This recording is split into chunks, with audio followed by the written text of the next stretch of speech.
मानिकपुर दखरानि सिङाव जों सिमां नुबाय थादोंमोन बाजार खालामनो होननानै देग्लाय 2025 मायथाइनि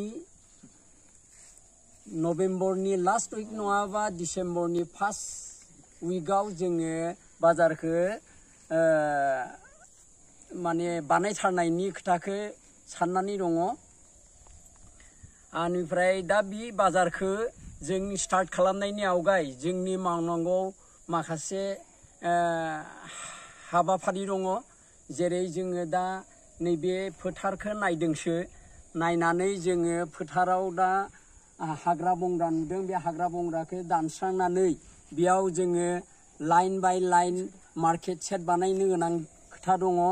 बेखायनो जोंनि मानिकपुर दखरानि सिङाव थानाय गासैबो गामिनि गावबुराजों लोगोसे बिबानगिरि बिथांमोना जोंखौ दा एड' कमिटि दानायखौ नोंथांमोनानो दादों बा जों गाव गावनो दानानै लादों।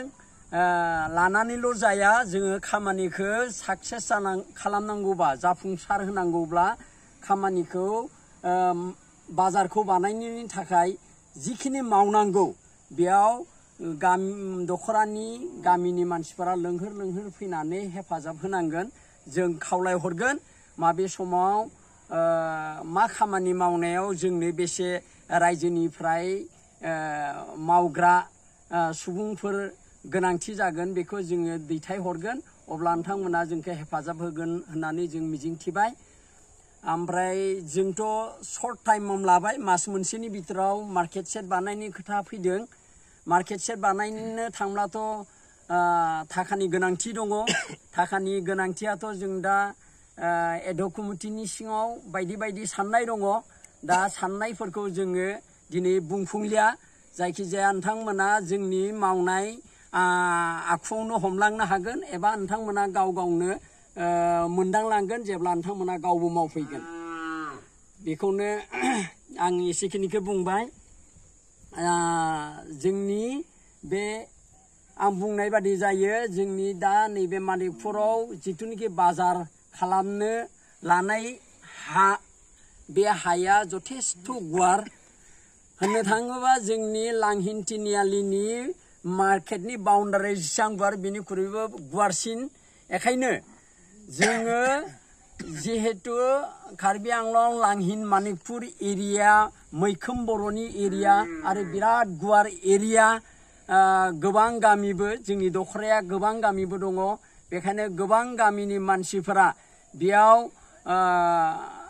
बाजारखौ जुदि गावनो बानायना लानो हायोब्ला जोंनि अर्थनितिक माने जोंनि रां राशिफोरा बहुतखिनि आवगायलांगोन। जोंहा न'खरा डेभेलप जागोन। न'खरा डेभेलप जानायजों लोगोसे समाज जागोन, समाजजों लोगोसे देशा जाहैगोन। नोंथांमोना बयबो मिथिखायो। बेखायनो खावलायनाय थाबाय, जोङो इसां बोसोर मानिकपुराव बाजार खालामनांगौ होननानै साननानैल' दंमोन। खिन्थु देग्लाय बोसोराव जोंनि दाखालिसो रिसेन्टलि एड' कमिटिखौ दानो हाबाय। दा एड' कमिटिनि जोंनि आफादगिरि बिथाङा एसे आंनि आगोल बुंखांबाय। ओमफ्राय आं दा मोनसे बिबान मोननाय हिसाबै, बिबानगिरि हिसाबै आङो दा रायजोफोरखौ फोरमायहरबाय। लोगोसेयैनो बिथांजों लोगोसेयैनो आसा थिबाय।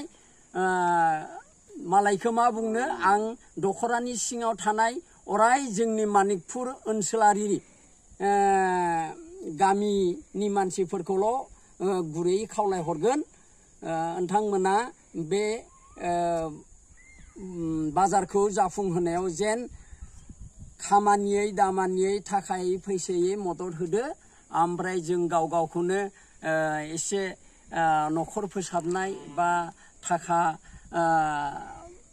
बांहोनाय एबा थाखा खामायनाय लामाखौ लानो हागोन। आं गोलाव बुंलिया, आसा थिबाय नोंथांमोना। जों जिहेतु आफादगिरि बिथांमोननो समबारनिफ्राय जों खामानिखौ मावनो लादों, जों मावसिगोनानो समबारनिफ्राय। आरो समबाराव जोङो कमिटिनि एड' कमिटिनि जानानै जिखिनि मावनांगौ मावगोन।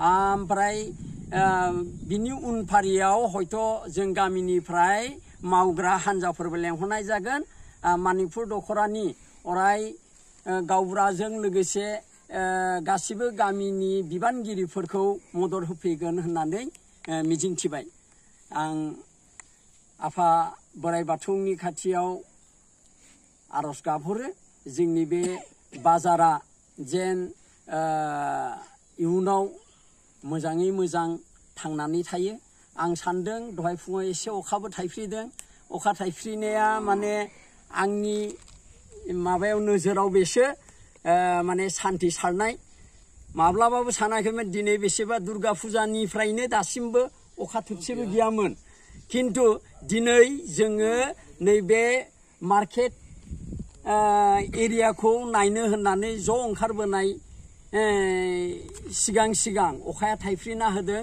जोंखौ सान्थि सारना होदों होननानै आं मिजिंथिदों आफा बोराइ बाथौआ निस्सय जोंखौ नायहरदों बोर सारस्रि हरदों आसा थिबाय जोंनि साननाय हनायफोरा जाफुंगोन होननानै एसेखौनो बुंनानै दोननाय जाबाय गोजोन्थों दिनै बे मणिपुर हालामाव मोनसे गिदिर प्रग्राम लादों जोङो बेनो जाहैबाय जोंहा बे मणिपुर हालामाव बहुद दिननिफ्रायनो जों बाजार खुलिनो होननानै थांखि लादोंमोन नाथाय दिनै जों मोनसे कमिटि दानो हाबाय बे बाजाराबो जासिगोन दा जोङो बे नभेम्बर लास्टनिफ्राय बाजारखौ स्टार्ट खालामनो आखायाव लाबाय बेखायनो जोङो जोंनि बे मणिपुर हालामनि रायजो राजाफोरखौबो एसे रिकुवेस्ट खालामहरो जाहाथे बयबो हेफाजाब होलायथों बे हाथायाव बे हाथायखौ जोंनिनो लकेल हाथाय बियो फेदेरनो थाखाय जोंनो नाजानांगौ गासिबो जेब्लायबो सोब बुस्थुआनो फैजोबगोन बाहाय जों फकासजोंबो रायज्लायखाजोब्बाय दा बावैसो